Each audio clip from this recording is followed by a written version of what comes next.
ও হে আমার প্রিয়তমা, বলে গেছো তাতে কি হয়েছে?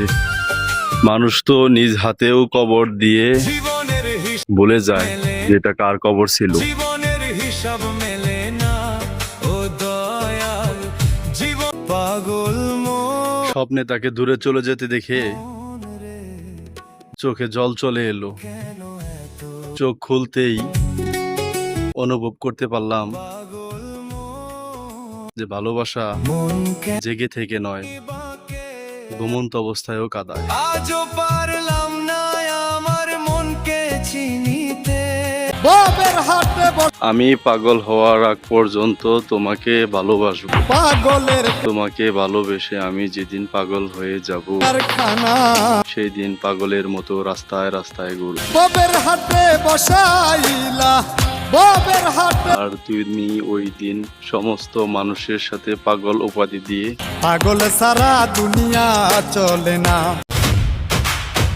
বলে যাওয়া আমাকে কোনো বড় কথা নয়। মানুষ তো কোরআন কেউ ভুলে যায়, আর আমি তো হলাম মানুষ। মানুষকে ভুলে যাওয়াটাই স্বাভাবিক। মায়েরা সন্তান চায়, নামাজ পড়ে যে আল্লাহ তুমি আমাকে একটা সন্তান দাও, আর সেই সন্তানই কোনো একদিন হয়তোবা ফ্যানের মধ্যে ঝুলে থাকে, আর না হয়তোবা বিষ খেয়ে মারা যায়। কি নিদারুণ আফসোস, তাই না? এই পৃথিবীতে মানুষকে মানুষ ভুলে যাবে, এটাই তো স্বাভাবিক। মুখোশদের খুলবে অচিরে, আসবে তোদের বেলা।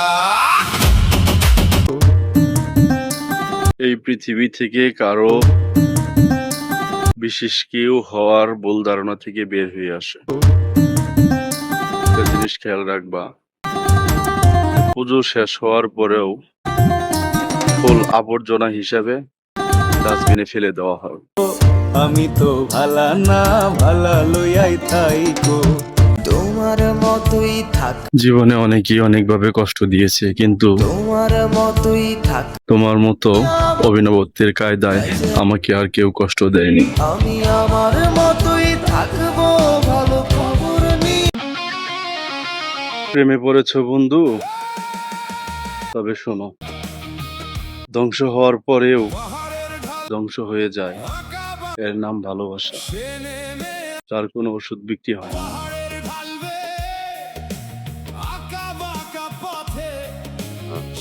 তোমার ভেতরে হে আমার প্রিয়তমা, উপরেতে হাসি, যদি আমার ভাগ্যে দুদিনের জন্য রাজত্ব যুক্ত, বুকে জমা স্মৃতি, তবে সবাই আমার রাজ্যের সমস্ত মুদ্রার মধ্যে তোমার রাজ্যে না তোমার ছবি এঁকে দিতাম।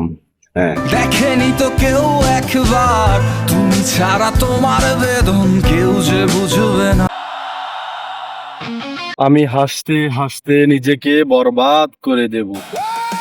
আমি হাসতে হাসতে নিজেকে বরবাদ করে দেব, কারণ চিৎকার চেঁচামেচি করা আমার স্বভাব নয়। পাহাড়ের ঢালবে আঁকা বাঁকা পথে,